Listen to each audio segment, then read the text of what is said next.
Thing about being the trailblazer, you gonna smell like smoke. Going city to city, we turning corners. When you a trailblazer smelling like smoke, pay attention to the jokes. Success tried to warn us. Motivation, conversation, captivating the coach. Performing arts, it's the heart, so we gotta watch the vote. All my dreams out of mind, out of sight. They standing on my left, cause they can't get right. You know I make them wonder every time I turn a corner. Cause they can't get right. You know I make them wonder every time I turn a corner. Courtney Goldie Jackson. I like it. Welcome. You got it on one tape. I love it. Miss Courtney Goldie Jackson. I am so excited. I'm so excited to see you. First of all, thank you for doing the show. Oh, man, thank you for having me. No, I promise you. I'm so excited about you. Listen, because one, I've always been a fan. Whether you know it or not, we've talked, before. But what you don't know, and I'm going to say this on camera, I'm serious. What you don't know, it was 2006, season 1, episode 7. You was the 4th person to get kicked off. And me and my partner used to like you because you were so damn funny. I think you got the math wrong, though. Okay, what is I don't think I was the 4th person to get kicked off. I made it to the final 4. Oh. Yeah, no, I made it to the out of 20. Final 4. Yeah. Okay, out get of me right. 20 girls. Okay. Your girl made it to the final 4. Because it was the lady that got spit on. New York. New York. She did Dak before Dak because he got spit on Sunday. I mean on Thursday. Oh, Lord, yeah. New York. Oh, it's so nasty to me. I hate that. Hoops. I hate that happened. You know what? That was nasty. But the thing about it was you were so fun. And I was like, even back then, I was like, she must do comedy. You know what? And so when I did the show, I had just started doing stand-up. But officially, I was doing stand-up comedy before I did Flavor of Love. And I only did it because I figured it was going to help me, in the comedy game. Yeah. So if you don't mind me asking, how does that even work? Like, how do you get on a show like that? Like, I'm quite sure there's a lot of people trying to get on that particular show. Not at all. For real? Not at all. No, won't nobody trying to be on that show. Come on, it's Flavor Flav. I mean, it's exposure, like you said. Well, I was thinking about it that way. You know what I'm saying? But and honestly, I don't know over the course of them auditioning how many people did. I know on the day that I went, it was only 3 people in line, and it was me, the girl that I came with, and some other random chick. Right? That's crazy. So I don't know if, you know what I mean? I don't know if they had like certain like times that they allotted for people, but I just know when I was there, it wasn't but 3 of us in line. You know what? And what's crazy is you still look the same. No, I'm serious. You still look the same. Black don't crack unless you do crack. Unless you own crack. Yeah, okay? Unless you own crack. No, man. Thank crack. you. I mean, I thank my grandmother for that. She put me on game with, Pond's cream. Right, on my face. So. Okay, all right. Shit, come through then. Pons, holla at your girl. Listen, I know, right? I just think that's so dope because, again, and we're going to deal with the flavor of love and all that stuff later on. But I got a question. When did you fall in love? You're going to find out I like movies because a lot of stuff I stole from movies. Oh, no, I love movies. When did you fall in love with comedy? I know exactly when it was. Okay. I can't tell you the year. But I went to see Martin Lawrence, You So Crazy, at the movie theaters with my cousins. And I was sitting there looking up, and of course, I had watched, stand-up comedy my whole life. I'd seen Richard Pryor. I'd seen Eddie Murphy. I'd seen, stand-up before. But it was something about that particular night when I saw Martin and, crazy. Deranged, right? And I was just like, I know my mouth was open because when I'm really looking at something hard, my mouth be open. And I was looking up at the screen like, oh my God, I want to do that. Like that is what he was doing was so amazing to me. And I've been in love with comedy ever since. So, okay, that's one part. Because I fell in love with comedy watching Eddie Murphy Delirious. I think it was 1983. And everybody in the living room of my auntie's house was like mesmerized by this dude in these black shoes and red leather with the little tiny belt. Yeah. And I was like, what the hell? But he was doing stuff. And at that time, for my voice change, I can do impressions pretty good. And I was like, yo, I want to do that. But the second question is, when did you fall in love with the stage? I don't know. I think maybe from the first time I got on stage, which was in Los Angeles. Really? Let me tell you, I had just moved to LA. I had only been in LA for 1 week, right? So I'm looking for a job, right? And I'm walking up and down Sunset Boulevard, and I'm looking for a bartending job because that's what I was going to do, right? Wow. And then I see the Comedy Store, and I go, oh my God. Like, I completely forgot I needed a job and money, right? I just saw the Comedy Store, and I was like, I got to get on stage. I got to go. And so I went and put my name on the list, and I put Courtney Jackson from North Carolina on the line, the right? whole thing. All of it. Yes. All of it. Because I heard people from out of town get on stage easier, quicker, right? And so I did get picked that night to go up and do, and we were on not the main stage, but like the side. And that was your first time doing comedy? My very first time doing stand-up comedy was at the Comedy Store in Los Angeles. Damn, girl. Yeah. That's and I had amazing. I had a pretty decent set. You know what I mean? It was probably a quick 3 minutes or 5 minutes, maybe no more than that. And I met a guy that night who introduced me to black comedy in LA. And so we went from there, and we went to some other spots that night, and I was like, oh yeah, this is it. Yeah. You mean to tell me that you didn't do comedy? You wasn't on stage in your hometown. Nah. Because that's where a lot of people normally do it, because they have their cousins show up, and their mama and them gonna be there, whatever. Because like I'm from rural North Carolina. I'm from a small town called Rayford. Okay. And even though I lived in other parts of North Carolina, like I didn't know anywhere to get up or like, go to get on stage and do stand up. So I always said, like, when I get to a major city, I'ma just find somewhere to go. And what better place to go than a Comedy Store? That's crazy. It was tight. Mm-hmm. But even that, LA is LA. Yeah, LA is LA. Right? So you have people that's normally their goal is to go to LA and do comedy. Yeah, I mean, listen, what people know about, I'm fearless. I see that. Like, I'm fearless. Like, if it's something that I want to do or I say I'm gonna do it. Because why not? You know what I mean? So have you been like that your whole life? Yes, absolutely. Really? Yes, getting in trouble along the way. Yeah, hard-headed, because I think that's what they call us. They call us hard-headed. My mama used to be like, you gonna learn when Ma kick you in the ass. And I'm like, who is Ma, right? So, but it was just, that's what it was. And it's crazy because when I first met you, I don't think you had been in Dallas that long. And we was talking at an open mic or whatever. And I'm like, you know who you are? You're like, yeah, nigga. And I was like, oh, she cool as hell. You know what I'm saying? But the fact that you left one city and moved to another city, that's brave. Like, people don't understand what it takes to pick up and go and move to another city, not just for a job, but to pursue your dream. Right, because I think people think that, like, I moved to LA for the reality show, which there wasn't the case at all. I didn't know anything about Flavor of Love when I was moving to LA. Me and my cousin Jasmine, we drove across country. Come on now. 39 hours, right? Are you serious? Yes, we drive 39 hours across country in my little Malibu. I had a Malibu. And, we got to Barstow, California, which is like 3 hours outside of LA. We get to Barstow, and I find out that the place that I'm going to live, I can't live there anymore. Like, I had a homeboy from college who said I could come and stay with him or whatever. And because somebody hated on the situation, this girl I knew didn't want me to live, with him or whatever, called him and was like, oh, she ain't got no money, she broke, she trying to come out there and live off of you. And I was like, no, that wasn't the case at all. I had bread and I was planning to be a bartender.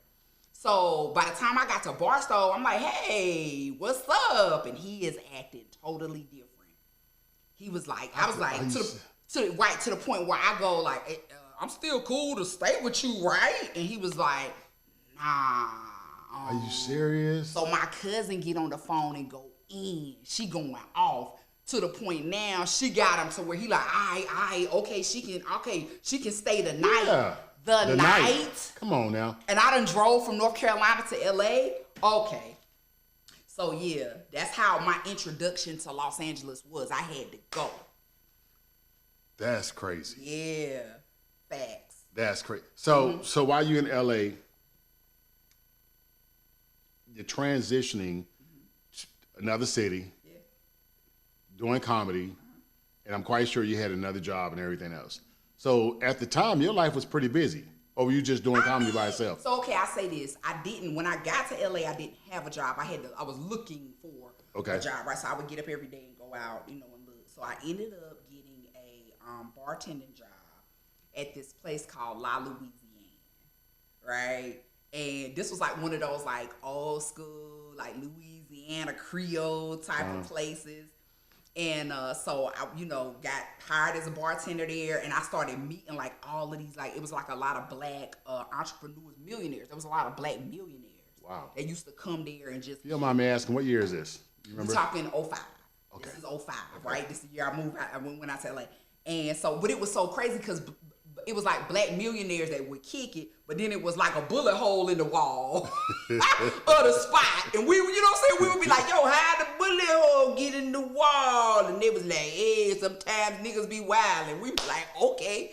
Wow. But it was a cool, you know what I'm saying? It was a real cool, like, atmosphere. And you would have live performers, music, people, sometimes comics, comedians would come in there and just kick it. What's my boy with the red hair? Red. Ronaldo Ray. Ronaldo Ray. Okay. Yes, he used to come in there and kick it all the time. And he would, just talking with that raspy voice and, hey girl, come on over here. Hey, where you from? And it was just real cool. And then I ended up bartending at another comedy. It was a comedy club called Mixed Nuts. Comedy club. And so I was bartending. I wasn't making no money. But I was meeting all the comics that would work in LA. That's crazy. And so that was cool too, because that's kind of just getting my foot in the door. Yeah. And I remember it was a picture on the wall with Cat Williams, and it said "Cat in the Hat." Yeah. And I was like, oh man, yeah, this is where I need to be. This is where I need to be right here. This is it. And so just parlayed from there. 2 months after I got to LA. I got the show. I got Flavor of Love. You know what? That is crazy because when you think about, first of all, going across town, across the country, right? Then dealing with the issues with a place to stay. But then you being smart enough to say, I like this. Let me go into a comedy club. Let me go to a place where I know I'm going to get my foot in the door. People will see you today and be like, oh, who she thinks she is. But they don't know what you did or what you had to go through to get to that. Because, correct me if I'm wrong, you're a therapist. I am, yeah. Okay. I'm a LCSW. I'm a licensed clinical social worker. You know what? Let's talk about that because my undergrads, bam, right there. My undergrads in social work. Oh, nice. And I understand how hard that is. Not just the social work part, but dealing with the policies and whatever else you have to deal with. But a lot of people say comedy, and some would disagree, is therapy. No, I completely agree. Comedy is therapy. Okay. For sure. Yeah, no. Comedy's my therapy. I think comedy is every comedian's therapy. Because you're not just in a room talking to one person. You in a room talking to a crowd of people. Telling them all your business, telling them your deepest, most inner thoughts, your, things that you would probably never tell somebody you cool with, but for some reason, you're gonna tell the whole room. You would tell a whole room, and I've never had a problem with that. I've never had an issue with getting up in front of a room full of strangers. As a matter of fact, it's easier. It's easier for me to tell a room full of strangers my business, innermost thoughts, right, than to get up and tell my family. My family in the room, I'm nervous. Oh man, I don't want y'all to know. You know what I mean? But strangers, it's all good. You know what? And it's interesting you say that because I talk about some of the craziest things on stage. And normally I'm an introvert. A lot of people don't understand. I really don't like being around a lot of people. I don't like Most comics are introverts. Really? Yes. Okay. Because I personally don't like the crowds. I'm an ex-thug. So I'm looking at everybody. I don't really trust a lot of people. You know what I'm saying? I mean, I was a gang member until they started shooting, and then I quit. You know what? No, I promise you, I went to the gang member. Hey, bro, I quit. You need to take this shit back. Who do I need to talk to? Who do I need to talk to? Do I need to get jumped out? Do I need to get jumped out? Because this ain't working. Y'all shooting. So I think really I cultivated my ability to just be funny and like loving to make people laugh because I don't have a hard bone in my body. Like I don't have a hood bone in me. Like I can't fight. I ain't never been able to fight. So it's just like, what we doing? If we got a problem, I gotta talk my way out of this, and I gotta make you laugh. So yeah. Okay, so let's talk about something that interests me a whole lot. Comedy's already hard. Yeah. Then we're black. Yeah. So those are already layers that we're dealing with. But you guys one that's even harder. You are a woman. Sure. Is it really harder for a woman to do comedy? Because rarely do you see a show full of women. Right. I'll be honest. You might throw one on there every now and again. But I'm really curious because I hear women say it's harder. I've heard some women say it's not. You just got to be funny. I don't know. So I will say this. I don't necessarily think it's harder to be funny as a woman. I think women are just as funny as men. But I think getting the opportunity to be funny is harder as a woman because you have to deal with the politics behind the scenes. You have to deal with men's egos. You have to deal with people trying to sleep with you. Wow. You know, the rejection of that, and now they don't want to rock with you no more. Or maybe, you know, it's just always so many different dynamics that happen behind the scenes that you have to like get through in order to even get to the stage. You know? And sometimes you're dealing with people's biases about why I don't want to hear that, right? There's a show that I used to watch, The Talented Mrs. Mabley. Okay. I think I'm saying the name of it right, but anyway, it's about this white lady who goes into comedy. She's a housewife, and she gets on stage, and she's hilarious, right? And she's on stage one night, and she's killing it, and she starts talking about like women's issues, like she talks about having a baby. They go up on stage and they cut her mic. They're like, we don't want to hear that. We don't want to hear women talk about, that's woman stuff, right? And so even though that's like the setting of it is like back in the 50s, still to this day, I think sometimes like it's certain things people like cringe. They're like, oh, I don't want to hear you talk about that. Oh, you a woman. I don't want to hear women say them kind of things. Like, nah, I'm a person. I'm a human, right? This is my life. This is what happens to me. So I should be able to talk about whatever happens to me in my life because somebody out there is going to relate to what I'm saying. Yeah. And what's even crazy about that, I don't know what documentary I was watching, but they was talking about the dress of a woman. She has to think about her dress more so than a man because if she has a certain figure, they're not listening to the jokes. They're looking at her body. Or if she has a certain hairstyle, or if she has just a certain whatever, now they almost sexualizing her instead of listening to the jokes. I mean, I agree. I think that is something that happens. But I think if you're funny, if you're relatable, right, it's kind of like, you know, it's like anything else. You know what I'm saying? People will tune in to what you're giving them if you're giving them something. If you're giving them something. Right. Same when it comes to men. If I see a fine male comic on stage, he looking good, body swole, he busting out the t-shirt, right? I'ma struggle to listen to what he talking about too. That's crazy. But if he funny enough, now I don't really care about what you look like because you're making me laugh. So is comedy for you, have you found it to be hard on relationships? Just being an entrepreneur, dream chaser, the whole nine? Sure. Yeah.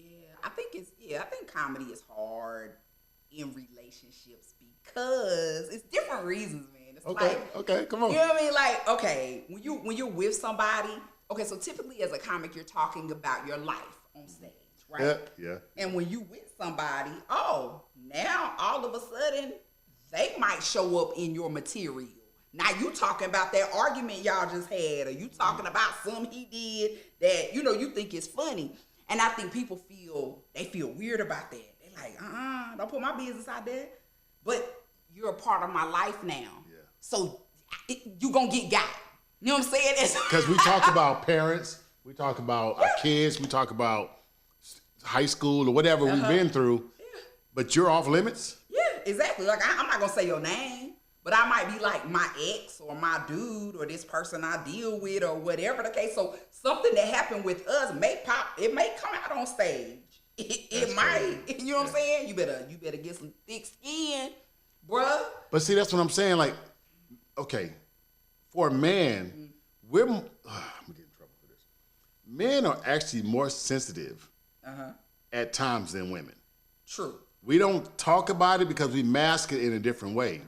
And then because a lot of times we're a lot bigger, we're larger, our voices, hey, Courtney. But if you do the same thing as a woman, now you've been emotional, now you're in your feelings. But I've been in relationships where I gotta talk about that argument. I gotta talk about how we sat in the garage for 20 minutes because you didn't know what you wanted to eat. You said you picked, I picked, you still complain. I'm like, you said I picked, I wanted to go to Applebee's. I don't like Applebee's. Let's go to Chili's. I really don't want you. Listen, but if I can't talk about that, why the blank are you here?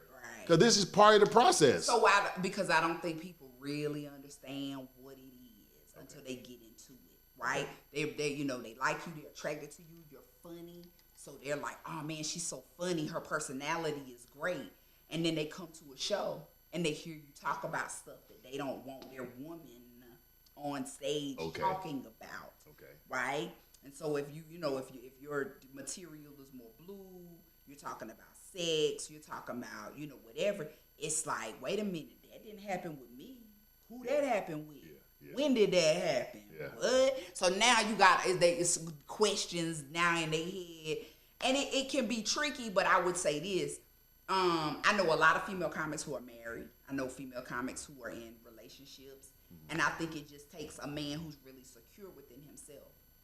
And he's really supportive and he understands the creative process. So it's like, but bruh, I'm going home with you. Yeah. So what we tripping on? And you know what? One thing I noticed about you, and I've always been a fan of this right here. You have a very outgoing spirit, right? I'm not. I promise you.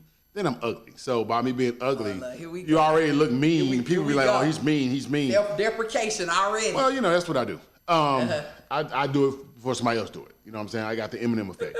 But my thing is, you're very good at networking.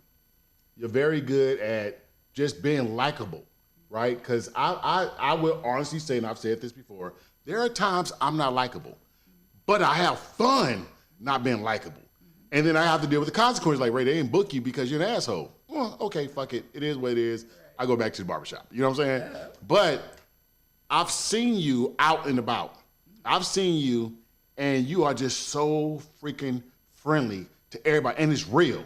Because you have some people that are friendly, and they ain't real. You can tell fake motherfucker. You can tell. But you are a friendly person. And then if you go to your Instagram, y'all need to go to her Instagram, I promise you, you are with everybody. And you be like, damn, how many people do Goldie, Courtney, how many people do she know? Is that just a natural thing for you? Yeah, because you got to remember, listen, I grew up as an only child on a farm. Okay. On a farm, right? Yeah. So my childhood dream was to be in a neighborhood. Like, I just want to live in a neighborhood. I want to have neighbors. I want to be able to speak to people when I come outside. That's crazy. Right. So it's just nothing but like land and our house, and it was me and my dad, right? Because my mom passed away when I was young. And so, I love being around people, right? I people well, But you also network great. I try to. But a lot of comics will tell you your network is your network, right? I say this about networking, right? And I remember sometimes, even though you're with your best efforts, you still don't get it right all the time, right? And I remember I was in LA one night, and I was at like a networking party. And there was a guy, somebody had whispered and told me he was the guy that I needed to know. Like, I needed to get cool with him. And I was like, bet, right? So I go up to this dude and I am talking his head off, right? Because I want him to see how funny I am. I want him to see my personality and all this and that. And I wasn't catching it or didn't get it at the time because I was young. And a girl kind of who was nearby, she kind of pulled me to the side and she was like, "You doing too much. Like you're overly selling yourself and you don't need to do that." And I was like, "Bitch." Was she hating or that was just You know what? I don't even know for real. I can't even really say, but I'm gonna tell you what, I took it as a lesson. And I was like, I didn't like it at the time. Yeah. I think I kind of felt like she might have been hating that night, but then later on, and as time goes on, I processed and was like, you know what? Thank you. I appreciate that. Because sometimes you don't like the things people say to you, but you need to hear it. Do you find yourself having limitations on stage? You know what I'm saying? Like certain topics you don't talk about or, huh? That's a good question. I mean, because, I'm a comedian, so there are times where I'm like, Ray, you're going too far. Because I write a joke and I'm like, I can't say that because something's wrong with me. Like, and people forget I was a preacher pastor for over 20 years. I forgot that about you. And when I tell you I got so much church stuff, I'm like, y'all gonna tell me I can't talk about 20 years of my life? Like, I was behind the scenes, I seen things, but I still do it and piss people off, but they laugh. Why'd you stop preaching? I love that you asked that question. No one has ever, well, some people have. The theology was off for me. If you tell me that God said, slaves obey your master, I just don't believe God said that. If you tell me that, a woman who has a cycle is unclean for 7 days, like God don't understand the woman's body, I don't believe that. If you tell me that Cain killed Abel and then he was afraid because they was going to put a mark on him, like, well, ain't nobody else on earth. Like, what the fuck? You know what I'm saying? I just don't believe that. So went to school, got my master's. That wasn't enough. Went to Ghana, went to the slave castles, talked to people, went to Dubai, checked out the Arab religion, Islam, and I was like, oh, okay. This is all kind of man-made stuff. I think the Bible's a great book to read, but if you take everything literally, you're going to be a damn fool. That's just me. If y'all don't like it, it is what it is. But I see I got to learn to be likable. But, the preaching thing. Well, you know what they say, right? You know what they say when you're at a bar. The topics to stay away from. They say stay away from religion and politics. But those are the two things that affect our lives the most. Of course they do. But you got to read the room, right? You know what? I agree. I definitely agree with that. But me as a comedian, to me, and we're still on the same thing, to me, comedy, we are the last truth sayers in the world. Sure. So I say things that make people laugh, but they be like, nigga, you ain't funny. Because I'll say, like, one joke I have about if a black person tell you that they getting dressed, they still in the bed. They tell you they in the car, you know what I'm saying? They're 10 minutes away, it's going to be 2 hours. Yes, and that's how I say it. That's how I know Jesus was black. Because he been coming for 2,000 years and still ain't showed up. People like... Right, facts. Nigga. Right. You know what, though? Like, I shout out to the church because that's kind of where I got my fearlessness from as far as getting up in front of people and talking. You know what I mean? Every Sunday school, after Sunday school, me and my homegirl had to get up and present to the church what we learned. I can see you doing that. And so that's how I got. And I can see you being funny with it. I can see you being funny with it. Yeah, I mean, at least I don't know about funny with it because it was church, but at least entertaining. Listen, painting the picture. 12 years, 10 years before I started doing comedy, I was in the church telling jokes at every sermon. Yeah. Like, I literally had a pastor sit me down because my Sunday school got too big. He was like, what are you doing? Because it was funny to me. When Cain killed Goliath, when Cain killed Abel, did he cuss?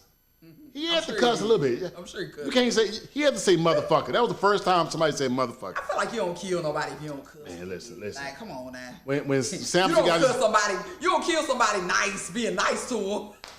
when Samson got his hair cut by Delilah, he didn't say bald head bitch. He didn't say funky head bitch. And I ain't saying it's right, but that's just the way my brain operates. You know what I'm saying? So getting back to your question about do I think is anything off limits? Yeah. I don't, honestly, because I've watched so much comedy. I've seen so many people be funny funny about so many different topics. Like even stuff that's taboo. Like I've seen like my girl, I'm forgetting her name, Shantae Wayans, right? Okay. Shantae does a joke about liking being molested. And the crowd, like you could tell everybody booty clenches, but it's funny. The way she tells the joke is funny. And I'm like, man. So I think if you skilled enough, you can make anything funny. And I love that because sometimes people will try to do something like you're not there yet. Because like Dave, he came up with the alphabet people. And the way he did it, at least I wasn't offended, but he was so cold with it, how he broke down every letter, but he had the skill set to do that. And I think sometimes people will do stuff, I'm like, that's not where you at. And I can honestly say one of the reasons I'm able to get away with jokes in the church, because I was in it for so many years, I know how y'all think already. Now, I don't never say nothing crazy, you know what I'm saying? Like, y'all going to hell. But it's just, that's my thing. I think you go as long as your crowd is enjoying that part. What you're talking about. That part. If they riding with you on that journey, keep going, right? Yeah. But you don't want to offend. You don't want to hurt feelings. And that's just my take. Mm-hmm. I know comics that don't care about offending. Yeah. They like, it ain't good unless half the crowd don't like me. And you know what? I think there's a balance to that. Mm-hmm. Because people still pay their money to be entertained. Now, don't get me wrong. Some people are going to be offended at anything you say. Mm-hmm. With that, if I know I've done my best to word it right, say it right, or whatever, I'm not tripping. Mm-hmm. But there have been times, and I'm going to be very honest, there have been times I'm like, Ray, shut the fuck up. Like, but I do that at open mic. And open mic is where I test it. I'm like, I ain't doing that on stage. Right. Yeah. Or I do it at the barbershop and everybody looking at me. I'm like, okay, my bad. I went too far. Right. I mean, I like getting to the edge. You know what I mean? I got a joke about like where all these fine pastors come from. God, I can't take it. I'm dealing with a less than Holy Spirit up in this thing. Okay. So, I mean, it's like, I think anything. But it's relatable because I promise you some women in church. Come on. Okay. Come on. You know what I mean? Come on. I'm trying to do good up in here. I'm trying to get right. Y'all, come on. Pastor can't look better than my man. Come on. You stupid. Where I'm like, where the old pastors go? Where the ones that used to wear robes? You know what I mean? Why you do robes? These new dudes up here with skinny jeans on in the pulpit. Pastor Malik, like, chill. Pastor Malik with a gold in his mouth. Jeez. But he missing that side tooth because, that's gangster. So as a woman that's not married right now, I'm curious because I heard the men say certain things. About to get in my business. No, this is good. How do you feel on this new trend about 50-50 relationships? Meaning what, though? Okay, because some people say it's all right for a man and a woman to go 50-50 on the bills, on whatever. Mm-hmm. Some women say, no. Oh, my God. Why you, I'm having a visceral reaction to what you're saying right now. Okay. Oh, Lord. So some women say, nah, you the man. You're supposed to pay all the bills. My money's my money. Your money's my money. And I'm like, that's some bullshit. So, I think different strokes for different folks. Personally, okay, I'm going to go on, like, kind of how I was raised, my household growing up. Like, my dad took care of the big bill, like the mortgage, the house note. You know what I mean? And my mama took care of the smaller bills. Okay. And then, sometimes he looked out, sometimes she looked out. I'm not one of them to say, oh, a man got to pay for everything. I don't think that's fair. Sometimes he need a little break. You feel me? Like, I don't think a man should pay for everything, but I don't know. I think it's a lot. There's a power dynamic in the household. Okay. And I think if a man doesn't like hold down a good chunk of that, he don't feel right. You mean? Like, I just don't think he can walk around the house and, talk that talk and grab her by the neck. Like, you can't grab me by the neck and you ain't paying nothing. Come on, bruh. That's funny. What are we doing? And the flip side of that is, because I think that's fair. Because what you said was the way I was raised, I'm going to take the big bills. Because I'm going to take a little pressure off you. But at the same time, you got to look out for me. Like, say we go out to eat, you know what I'm saying? And I'm like, yeah, babe, I got it. You know what I'm saying? Like, to me, it's not about 50-50. It's whatever it takes to make 100, right? So I don't think a man should be in charge of everything. I don't think a woman should be in charge of everything. But even if you make more money than I do, I'm going to try my best to make your life more comfortable because I know that's important to you. Yeah, because a woman might make more money than a man, right? And people feel like, oh, with him, she need to. No. Because I'm still expecting you to be a man. I'm still expecting you to go outside and cut the grass, right? I still want you to, take out the trash every day. I'm still expecting you to, like, if something break, I need you to fix it. At least try. You feel me? Like, at least try, or know somebody that can come and take care of it. Like, I still need to look to you for certain things to hold this house together. So, I mean, I don't know. I think people, like, they focus too much on money. Yeah. And I think a lot of it should be more so on effort. I like that. Yeah. I like that. So, yeah. So how do you deal with being a comedian, being a person who has a master's degree, like you're doing your thing, right? Like you're really doing your thing, But how do you deal with people that you find hating on you, and they don't understand your story? Like, even the person you're dating might be hating on you a little bit because, who she thinks she is. No, I'm just saying. I mean, it does happen. It does. Because I've dated people that was in competition with me. I'm like, what are you doing? Yeah. Like, let's do this together. You know what I'm saying? But like with networking, I will go out and I'll do a show. Afterwards, I'm trying to sell merch. I'm doing this right here. Why are you all in her face?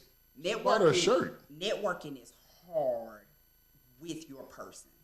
I will say that, right? From my perspective. Okay. Other people might be able to make it work. I think if both of you are in the business and you both are networking at the same time, it's beautiful, right? It works.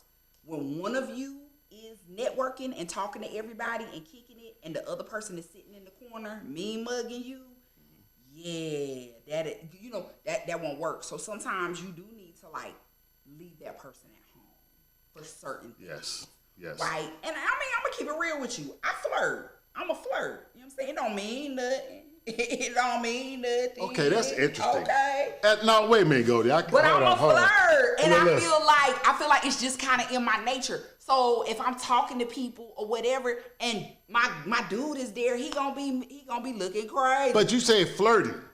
Now, see, now I'm acting like Shannon Sharp. Hold on, Skip. Wait a minute, Skip. Right. No, but I'm saying, like, all right, flirting.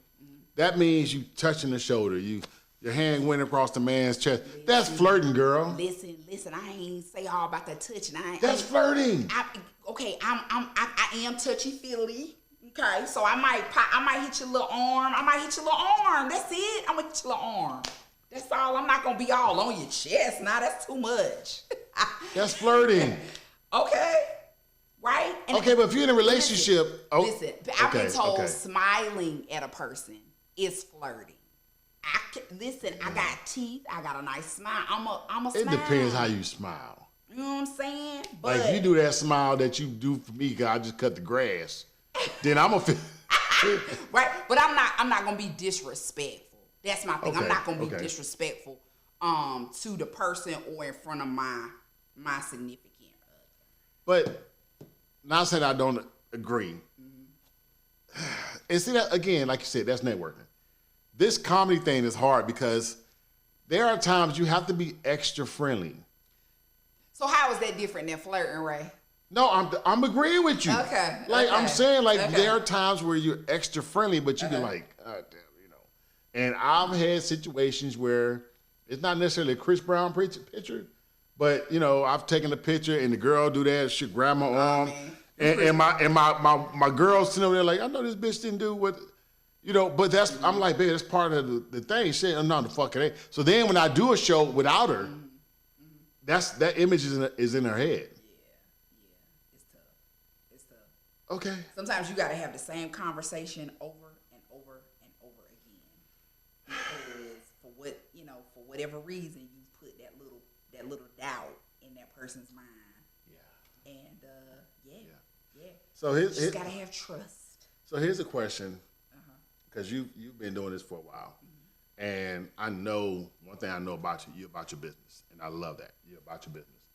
How do you deal with promoters, club owners that don't pay you, or they come up short? Because we've all been through it. We have, luckily, thank God, knock on wood, I have not had one of those situations in a really long time. Wow, right? good. But it has happened in the past, and yeah, I would say, you definitely angry, you definitely want to fight, right? But and you might, tell that person exactly how you feel about them at that particular time. Man, I'm gonna tell you, I had a promoter, comedian / promoter, that took me to Milwaukee, Wisconsin, right? We drove from Chicago to Milwaukee, Wisconsin. We did the show, right? There were 30 women, and I know because I counted. There were 30 women in a section, and all of them was like, Goldie, we came to see you.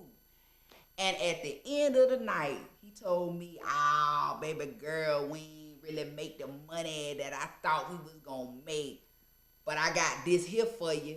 And he gave me like a portion of what I was supposed to make, right? And I was pissed. But what could I do? I rode to the show with him. So yeah. I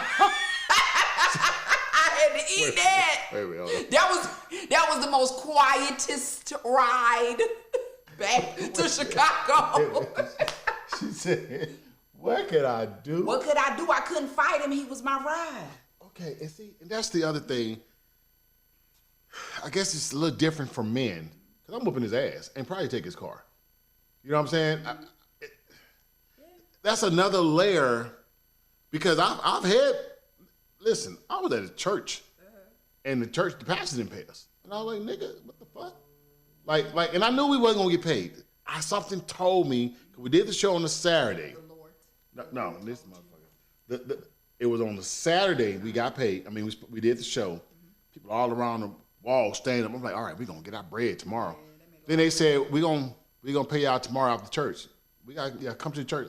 I don't know, y'all ain't coming to your church. But the dude that I rolled with, it was his parents. Nigga, I hope you're watching. And I was like, okay. Then they gonna bring us in front of the church, want to lay hands on us. And I don't know you, right? And I'm like, I don't believe in people touching me, laying. No, nigga, you ain't go. Right. The laying on of hands. Come on now, come on. And they gave us not even a portion of what we agreed to. Yeah. And I got out that truck.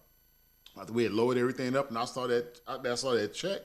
Oh no! First of all, okay, I went back in that thing. Where the pastor at? It was like, who's this guy right here? Where the pastor at? And he's, hey doc, nah, ain't no doc shit, nigga. Yeah, nah, you know what I'm saying?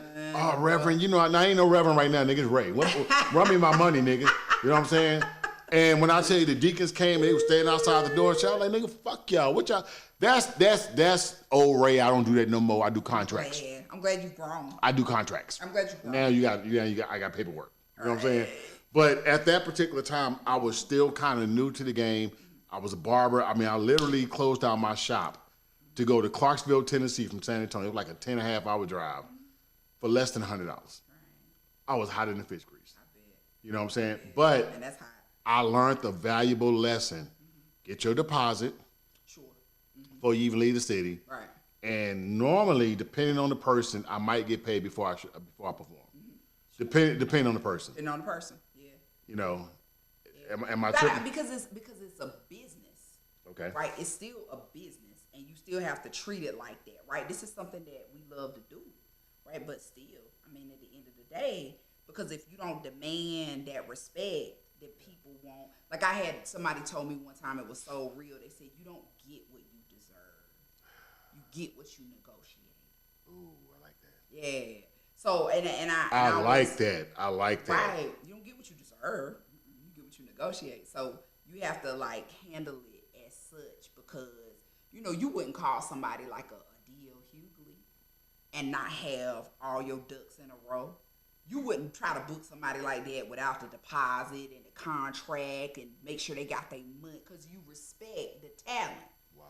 Right? And so as the artist, we have to treat the business the same love way. that. I love that. You know what I mean? Like you respect yourself first. You do, because now they have to, because you set that boundary for for how you operate. I love that, and setting boundaries is a big deal for me. Huge. Like I'm, it's a Virgo thing. I don't know. I'm real big on boundaries because I try my best to respect everybody. Mm-hmm. And Bernie Mac, Faison Love said, because Bernie ain't here, God bless him. Mm-hmm. But Faison Love said, Bernie told him, you don't have to respect me, but don't disrespect me. Right. And that's just how I feel. Like, you ain't got to respect me, that's fine, I get it, you don't like me. But when you disrespect me, I'm going to make sure that you don't do it again. Right. But as I get older, I'm like, Ray, you can't keep going to jail behind stupid people. Listen. Can I tell you, I've never been to jail before. That's something. And like, it's a little piece. You think you better than somebody. You think you better than us. No, wait. Listen, it's a little piece of me that just want to go just so I can do the research. Knock on wood, nigga. Knock on wood. Don't play. Jesus, I don't want to go. Lord, I don't want to go. Lord, you feel me? That's why, Lord. That's why I watch documentaries, just so I can get the, you know what I mean? Get what the experience is without actually going.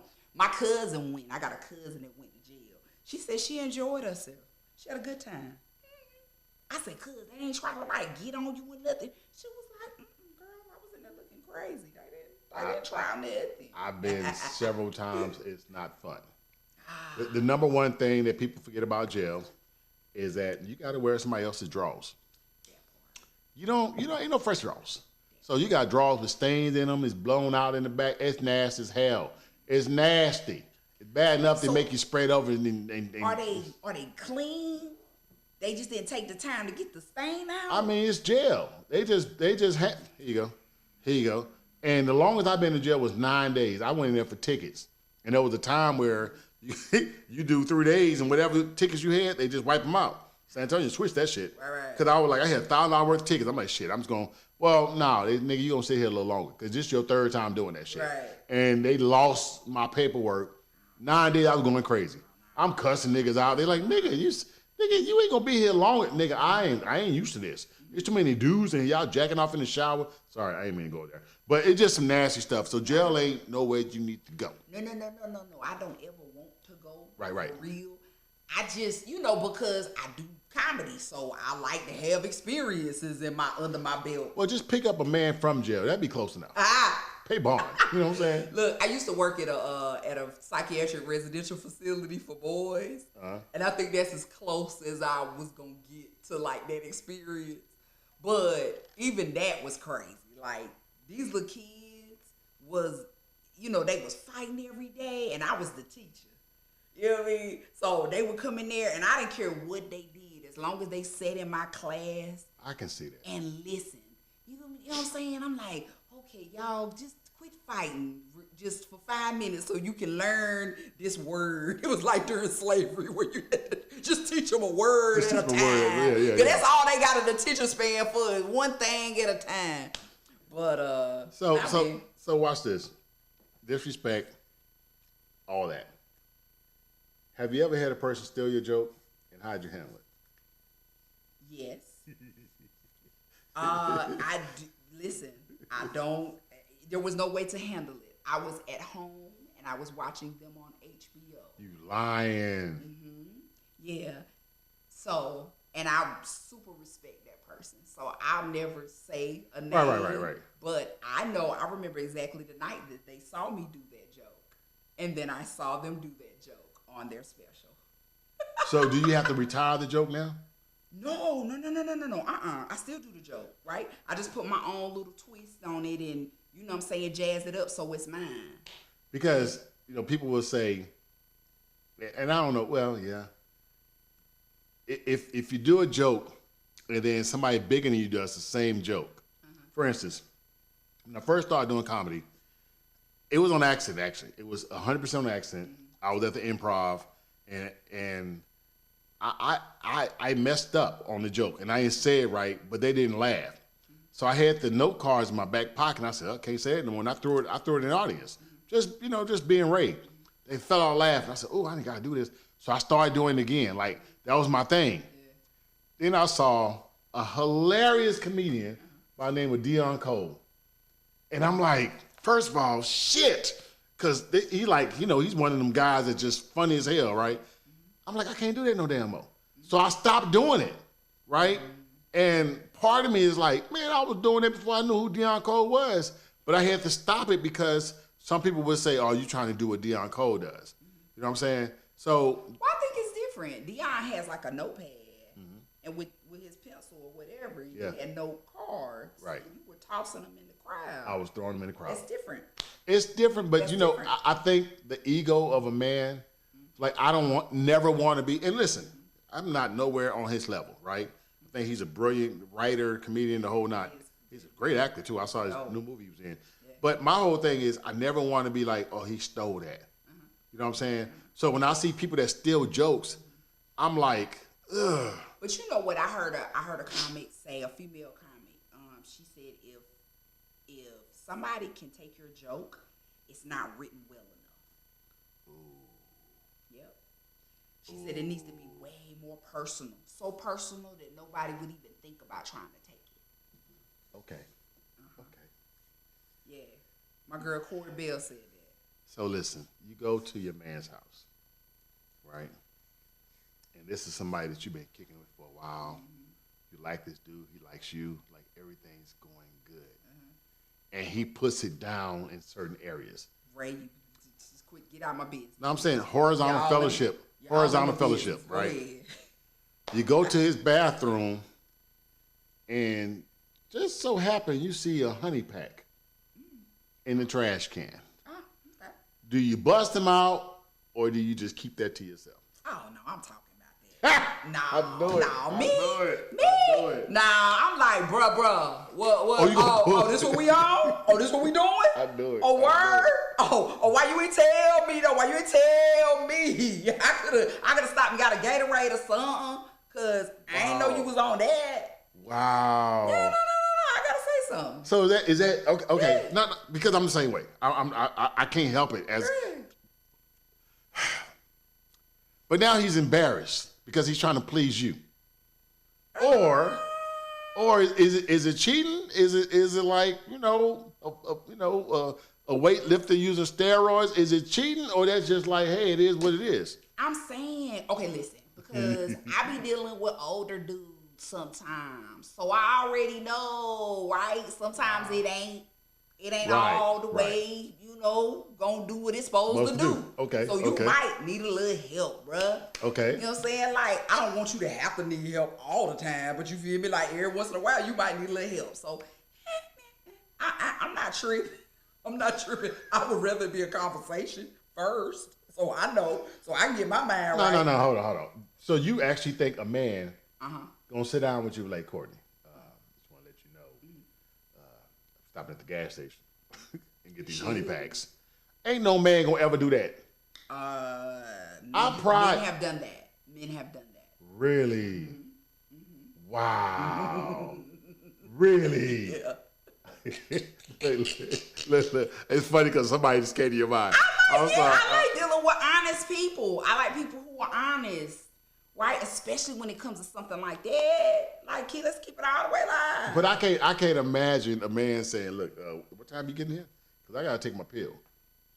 That just don't even sound right, even if it's true. Listen, that's because you a Virgo. Okay. Because me personally, I don't think it's cheating. Me personally, I think that's just smart. Like, I'm trying to win. No, I don't think it's cheating. I mean, say. Yeah, but for instance, let's just say I'm tired, right? Let's say I worked all day and I'm tired and I'm going to give you a little something, but I ain't trying to be all up all night long like that. Don't do that, bruh. If you got a strong 10 minutes in you, that's all I want. Come on now, let's not go the distance, because I'm tired and I got to get up and go to work. Okay. So it's funny because, oh my God, I love comedians. Like, I have been having such a great time talking to comedians because we all think alike. You know what I'm saying? Yeah. And I love what you said, because one of the greatest jokes I ever heard was, I don't even know if it was meant to be that way. It was on Harlem Nights, and she said, Sugar Ray, yeah, I remember this. Let's make love all day, all night, in the morning stuff. He said, how about we just do a good 10 minutes and go into a deep coma-like sleep. Yep, I said, damn. And she was cool with it. She's like, meet me halfway. Yeah. You know what I'm saying? Yeah. I love comedians because y'all say what's on we say what's on our mind. Okay, one more. Yeah. Because I'm stupid. You like the man. You think he's cool. You at his house, and all of a sudden, you don't just see a roach. You see a roach that's about to take off and fly. You talking about like one of them? They call them water bugs, depending where you at. We call them cockroaches. But it's about to fly, and then he walks into the room. Okay. I'm gone. I'm gone. I don't care what the plans were. I don't care what he was talking about. I gotta go. No, I gotta go. Because listen, either or, okay, let's be clear. If it's a roach, then it's probably a little nasty in here, and I don't need to put nothing down, including myself, right? Okay. If it's a water bug, I feel like water bugs just be in people's cribs sometimes, right? Because they, depending on if you live near water or whatever case. But I can't though. Like I can't do a water bug because they make my skin crawl. Really? It's too big. They too big. They walk like, you know what I'm saying? Like they are animals. Like I gotta go. You can't kill them. I hate them. That is so funny. And you say you can't kill them. You can't kill them because if you try to step on a water bug, it's just gonna go flat on you. You feel me? Like I can't. I'll be honest with you. I'm so scared of flying roaches. Yeah. Like I don't know if I should say this, but fuck it. I scream like a person getting raped. I scream because when they fly, I don't care how tough you think you are. And I see my homeboy, God bless the dead, he got butt naked because that roach went in his shirt, and this big old nigga just started stripping. He started stripping. He was scared. And I was like, nigga, you are too big to do, but that roach is something else. Nah, I gotta go. Are you gonna say something to him? Are you gonna roast his ass? I know you gonna. I might spray a whole can of Raid trying to kill one water bug because I can't. And you moved to Texas. That's what I'm saying. And they be sneaking up on you. Man, you be chilling. A water bug are like, you know what I'm saying, roll up on you. Like, I don't need it. I can't do it. That's crazy. Well, listen, I want to tell you thank you for your time. Thank you for coming through. I had a great time. I really appreciate you more than you even know. I've had a great time. The thing I like about women comedians is because, like I said, there's an extra layer of fearlessness. And I love talking to different women in this. And off camera, we're going to talk about some other stuff. Because, like I said, I love your grind. I love what you do. Please do me a favor. Look at that camera right there and give people your social media stuff. Let them know where they can find you, where they can book you. Let them know how they can get in touch with you, your years of experience. Let them know who the fuck you are. Because some people say, that's just Goldie. No, nigga, that's Courtney. Because before there was Goldie, there was Courtney. You know what I'm saying? Facts. All right, y'all. Well, like I said before, my name is Courtney Goldie Jackson. You guys can reach me via my social media. I'm always on Instagram, and my Instagram is Goldie_98. A little bit harder to find on Facebook, but still, Courtney Jackson on Facebook. But yeah, y'all slide in my DMs, hit me up. You can even email me. You can email me at oh shoot, I'm blanking on my email. Anyway, hit me on Instagram. Y'all, I am a comedian. I am a therapist. So I also do speaking engagements. So if you want me to come out, be funny. If you want me to talk to people about mental health, I do that too. And so yeah, y'all holla at your girl, man. I'm in Dallas, Texas. But I'll be everywhere. If the money there, I'm there. Love it. Thank you. Hey, girl, I appreciate you. Everything that you've done. Another episode. Courtney Goldie Jackson. Do that last part again because I couldn't remember my email. Okay, go ahead. You good? The one that I want to give. Okay, I know how to edit. I'm good.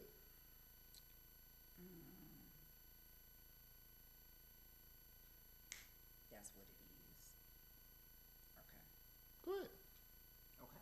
however you want to do it, you good. We still recording. All right. The cameras are, wait, matter of fact, yeah, there you go. That's on that camera. What's up, y'all? Like I said before, it is Courtney Goldie Jackson, comedian and therapist. So y'all please follow me on my social media. I am always on Instagram. So my Instagram is Goldie_98. I'm on Facebook, a little harder to follow because I got such a regular name, but on Facebook it's Courtney Jackson. And y'all also can email me at Goldies with an S, good T, @gmail.com. Hey man, I'm out here, man. I'm in Dallas, Texas, but I'm, you know what I'm saying, I'm everywhere. If the money there, I'm pulling up. So y'all holler at me. I do speaking engagements. I come talk to the children. I talk to kids. I talk to women's groups about mental health issues. And at the end of the day, I'm always that funny girl, man. Y'all remember me from Flavor of Love. Hey, y'all take care. Love you. God bless. Love it, love it. Well, thank you so much. Thank you so much for all that you do.